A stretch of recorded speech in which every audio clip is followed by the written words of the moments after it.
Film bermula dari kejadian di dalam penjara yang memperlihatkan tokoh utama kita yang bernama Advait. Ia dengan mudah menghajar seisi penjara untuk mengambil gelang miliknya dari seorang napi yang sekarang bisa kita lihat sudah babak belur.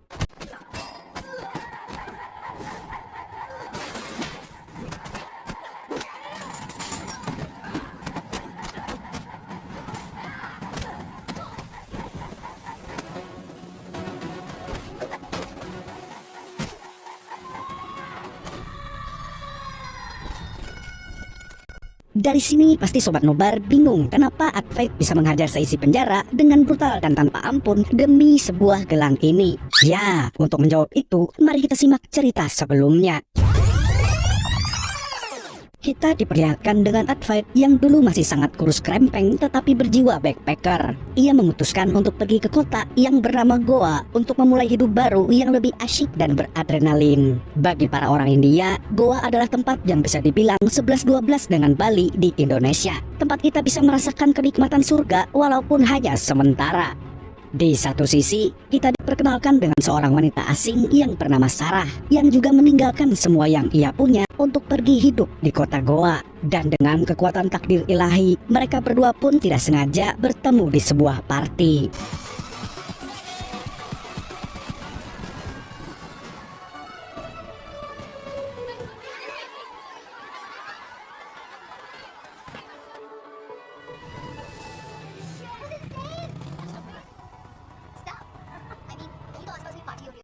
Karena party itu digerebek oleh polisi, Sarah dan Advait pun memutuskan untuk pergi kabur ke party yang lainnya. Karena bagi mereka, hidup hanyalah tentang jedak-jeduk yang tidak akan pernah ada habisnya. Pada lokasi party kedua, mereka bertemu dengan pengedar yang bernama Jesse yang memberikan mereka sebuah magic agar bisa lebih menikmati suasana party.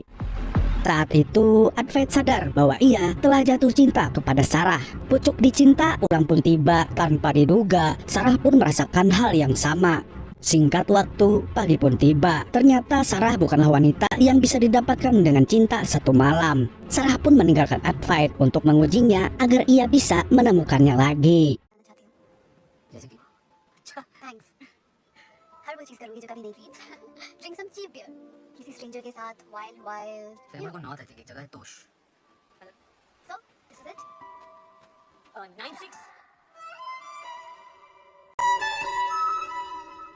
Singkat cerita, Advait kembali menemukan Sarah yang saat itu sedang mendaki sebuah bukit. Advait berkata pada Sarah bahwa ia sudah jatuh cinta sampai di tahap tergila-gila pada Sarah. Itulah alasan dia bisa mengejar Sarah sampai sejauh ini. Untuk melihat tekad Advait, Sarah pun mengajaknya untuk melompat dari tebing yang ketinggiannya mencapai 2000 kaki.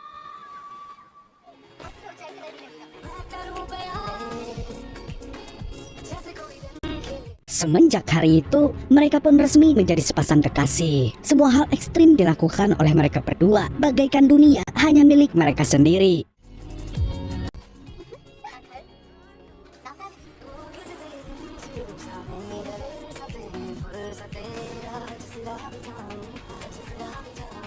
Mereka juga pernah menolong Jesse yang saat itu pingsan, kejang-kejang karena kebanyakan party. Sehingga membuat mereka berdua dianggap teman baik oleh Jesse. Jesse yang sedang berbaring lemah di rumah sakit mengatakan pada mereka bahwa sebenarnya ia sendiri sadar betapa bahayanya dunia yang ia geluti. Tapi di satu sisi ia sudah menerima jikalau nantinya ia akan mati dengan mengenaskan karena memilih dunia itu. Mendengar perkataan Jesse, Sarah menjadi bimbang untuk melanjutkan kehidupannya di Goa. Karena ia tahu kesenangan yang ia jalani dengan Advait adalah kesenangan semu yang suatu saat bisa terlupakan. Advait lalu mengajak Sarah ke suatu tempat.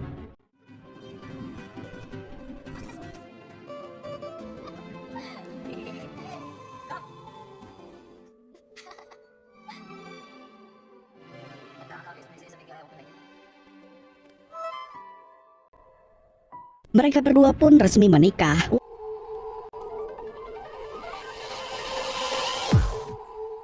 Beberapa bulan setelah menikah, Advait dan Sarah memutuskan untuk menetap di satu rumah. Akan tetapi, walaupun sudah berstatus suami dan istri, mereka belum meninggalkan kehidupan jedak-jeduknya. Suatu ketika, Sarah mengatakan bahwa ia mengandung anak dari Advait. Dan tiba-tiba...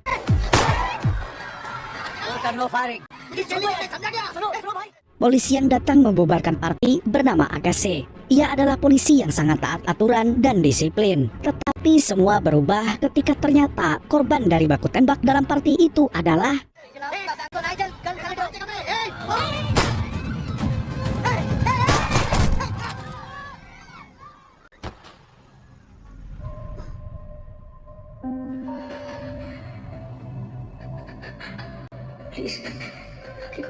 Melihat apa yang terjadi pada Agase, rencana Sarah untuk menggugurkan bayi yang ia kandung seketika hilang. Ia memberitahu pada Advait bahwa ia ingin bayi mereka hidup. Advait yang mendengarnya merasa tidak siap untuk menjadi seorang ayah. Ia pun langsung kabur meninggalkan Sarah.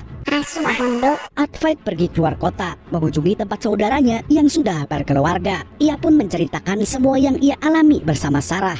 Mendengar cerita tersebut, saudaranya itu menyarankan bahwa Advait harus segera kembali ke pelukan wanita itu. Atau tidak, ia akan merasa bersalah seumur hidupnya. Advait yang saat itu masih bingung, akhirnya memutuskan untuk kembali pada Sarah.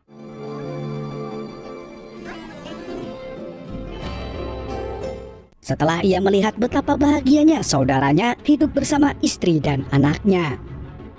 Kemudian kita akan diperkenalkan dengan inspektur polisi bernama Michael yang sedang berolahraga sambil mendengarkan ocehan anak buahnya yang berbicara mengenai seorang wanita bernama Jesse yang terkenal bisa dipakai untuk menganoi-anoi kapan saja.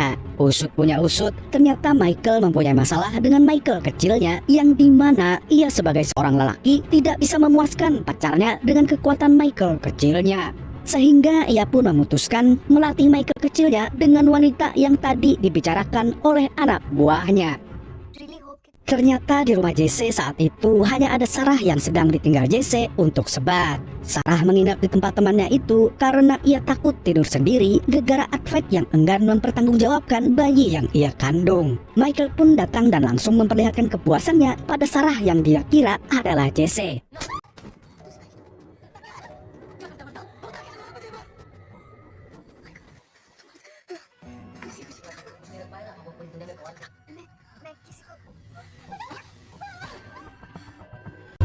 Untungnya Advait datang tepat waktu sehingga ia bisa menolong Sarah yang saat itu disakiti oleh Michael. Pergelutan pun terjadi antara Advait dan Michael.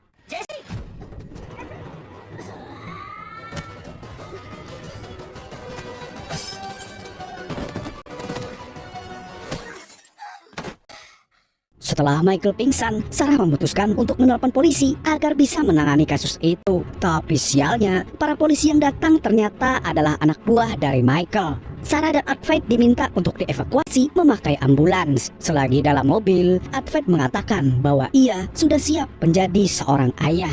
Tapi tanpa mereka tahu, mereka berdua dibawa ke suatu jembatan tua yang sepi. Di sana mereka disiksa sampai akhirnya Michael datang dan membunuh Sarah dengan suntikan kematian.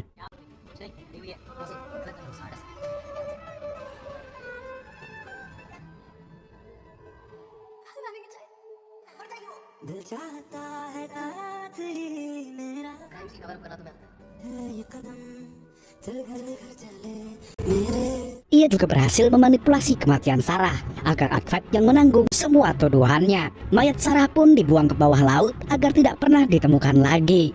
Beberapa hari kemudian, kehidupan Michael berlangsung dengan bahagia. Ia akhirnya bisa menikahi pacarnya, sedangkan Advait dijebloskan ke dalam penjara atas kesalahan yang tidak pernah ia perbuat. Inilah dia yang dinamakan sudah jatuh lalu ketiban tangga. Tapi tetap saja, di balik semua kejadian yang sudah ia lakukan, Michael masih tidak bisa membuat Michael kecilnya berdiri saat melakukan malam pertama dengan pacarnya. Sementara Advait memutuskan untuk berlatih secara gila-gilaan agar bisa membalaskan dendam pada Michael dan anak buahnya. Bertahun-tahun kemudian, kita diperlihatkan dengan Agase yang sekarang sudah menjadi polisi yang sangat brutal dikarenakan kematian anaknya. Ia tidak segan menodai tangannya dengan darah para kriminal yang ia tangkap.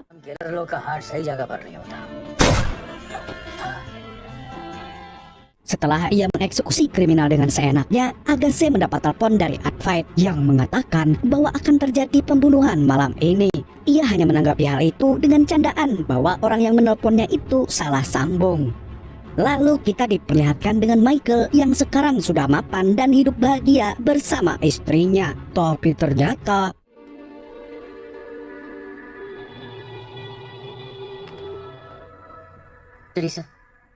Tanpa sengaja, ia menemukan bukti bahwa istrinya telah berselingkuh. Karena selama mereka menikah, anu-anuan Michael tidak berguna, sehingga ia memilih pria lain yang berguna. Belum selesai mereka membahas bukti yang ditemukan oleh Michael, ia mendapatkan panggilan darurat untuk bertugas, karena salah satu anak buahnya sudah ditemukan tewas. Di TKP, sudah ada Agase yang mengetahui bahwa kejadian itu adalah sebuah pembunuhan yang terencana. Karena dari alat bukti yang ditemukan, sudah jelas pelaku sudah mempersiapkan semuanya. Sedangkan Michael masih shock gara-gara mengetahui bahwa orang yang menjadi korban pembunuhan itu adalah salah satu anak buah kepercayaannya. Karena jam terbang Agase yang lebih tinggi, ia bisa menceritakan detail-detail kejadian dari semua bukti yang ada di TKP. Saat itu mereka masih belum tahu bahwa orang yang melakukannya adalah Advait yang ingin membalaskan dendamnya kepada Michael.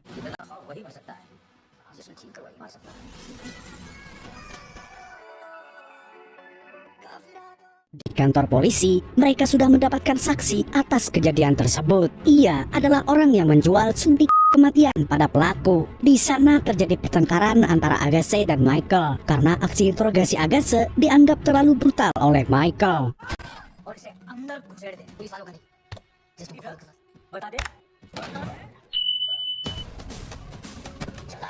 Saksi itu pun memberitahu bahwa ia mendapat pesanan dari seorang wanita bernama Jesse. Tapi tidak berapa lama Agase kembali dihubungi oleh Advait.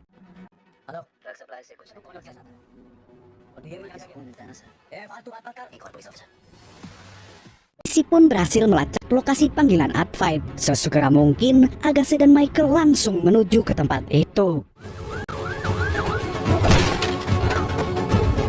Korban selanjutnya ternyata satu dari dua anak buah Michael yang tersisa. Diperlihatkan bahwa dia sama sekali tidak berdaya melawan Advait yang sudah berevolusi menjadi Super Saiya yang lebih kuat daripada sebelumnya.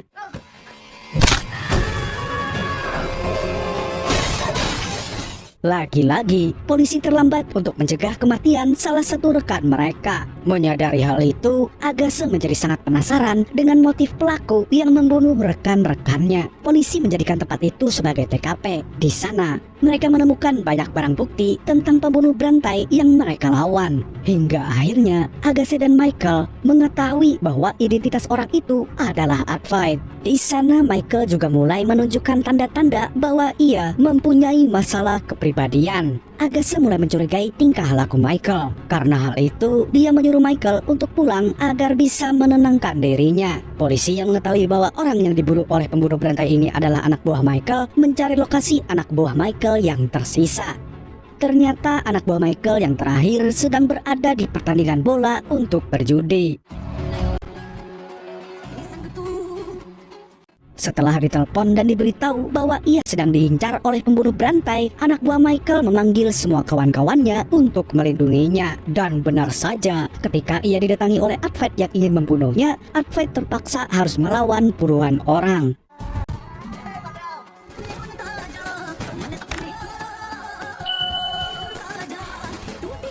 Bahkan anak buah terakhir dari Michael pun tidak bisa menandingi rasa balas dendam Advait. Advait kemudian menendang pejudi itu sehingga ia terjatuh dari ketinggian lantai 10.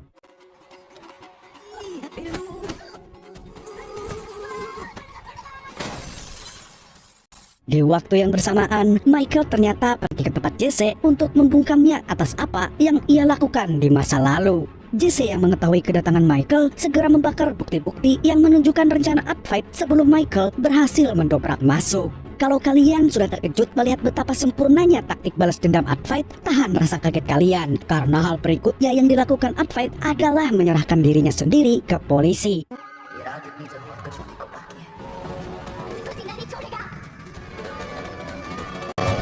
Agase yang melihat ini menjadi bertanya-tanya. Setelah Advait berhasil diamankan polisi, Agase merasa dirinya telah dikelabui karena ia mengetahui bahwa rencana yang dilakukan oleh Advait bukanlah rencana yang bisa disusun dalam waktu yang singkat. Michael yang baru saja datang meminta agar ia diberikan waktu untuk menginterogasi Advait. Dan saat menginterogasi, Michael memutuskan semua aliran suara dan rekaman CCTV. Di depan Advait, ia mengakui bahwa ia adalah orang dengan penyakit mental karena sering dipukuli ibunya semasa kecil dulu. Penyakit mentalnya membuat Michael kecilnya susah nganu. Dia juga mengungkapkan bahwa sebelum kejadian ini, ia baru saja memperkaos Jesse yang saat itu sekarat di tengah rumahnya yang sedang terbakar. Mendengar bahwa temannya sudah dinodai oleh Michael, Advait menjadi emosi dan memukul Michael sehingga semua polisi yang mendengar itu masuk untuk menenangkannya. Di kamar mandi, Michael datang pada Agassi yang sedang berpikir tentang kejanggalan kasus yang mereka kerjakan. Michael meminta Agassi untuk membunuh Advait di luar dari prosedur yang dilakukan oleh kepolisian. Agassi yang mendengar itu menjadi heran pada perubahan tingkah Michael. Ia juga memperhatikan tatapan Michael menjadi sama dengan tatapan Advait yang dikuasai oleh rasa balas dendam. Sesampainya di rumah, Michael disambut oleh sang istri yang ingin menelak dirinya. Ia menyadari bahwa ia diceraikan karena istrinya lebih memilih hidup dengan sang selingkuhan. Michael pun berniat untuk segera menghabisi istrinya dengan aksi manipulasi yang ia lakukan. Istrinya, jari Michael bersiap menarik pelatuk pistol.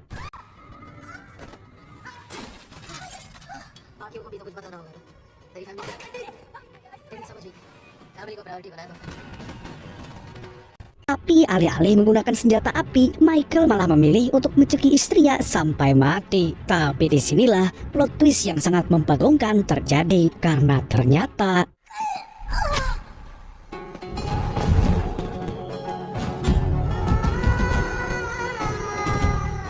kita lalu diperlihatkan bahwa selama ini Sarah yang disuntik dan dibuang dari atas jembatan ternyata masih hidup dan sehat walafiat setelah ditolong oleh Jesse. Terkuak bahwa Advait tidak beraksi sendirian untuk melakukan pembunuhan berantai anak buah Michael. Selagi Advait melatih dirinya sendiri di penjara, Sarah yang menunggu Advait keluar menyusun rencana yang sempurna untuk membunuh rekan-rekan Michael. Di tempat lain, Agassi membawa Advait untuk dieksekusi secara diam-diam. Tapi sebelum ia ditembak, Advait memberitahu bahwa dalang dari semua tindakan yang ia lakukan adalah Michael. Advait kemudian menceritakan semua yang ia alami kepada Agassi. Agassi yang menyadari bahwa kecurigaannya pada Michael selama ini memutuskan untuk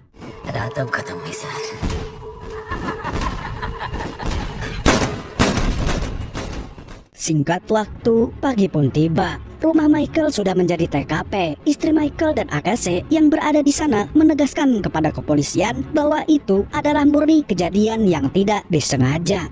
Dan Agassi pun menutup kasus kematian Michael saat itu juga. Film ditutup dengan memperlihatkan Advait yang masih hidup. Usut punya usut, ia ternyata tidak ditembak oleh Agassi, melainkan dibiarkan selamat untuk menikmati waktu-waktu indahnya bersama Sarah sembari menyaksikan sunrise yang saat itu menerangi rumah dan masa depan mereka.